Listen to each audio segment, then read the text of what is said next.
Siemaneczko, z tej strony Kapi Games i dzisiaj nagramy sobie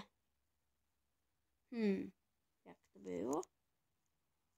Pack opener, po prostu. No tam pierdolcie się. Dobra, otworzyłem 15 paczek. Jedna. Dobrze. Druga. Custom.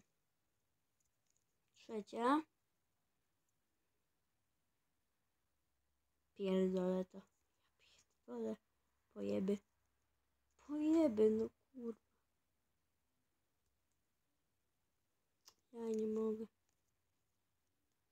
Pojeb, to już 5. paczka i co? Gówno, 5 był tylko do Villa. Chuj. Osłabił się, dobra. O, legenda. Dobre. Niezłe. 7.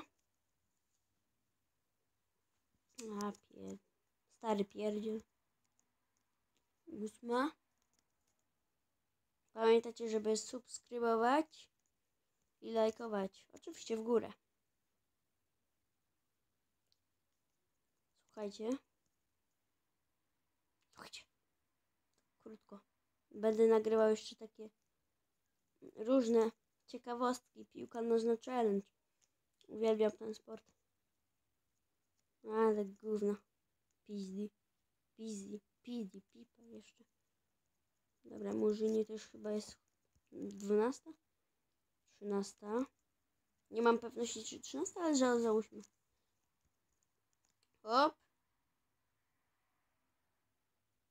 Pójdzie taki debil. Ostatnia paczka, uwaga! Pewnie gówno. Fuck you, stary pierdziel jakiś. Dobra, siemanko. Elo, nara.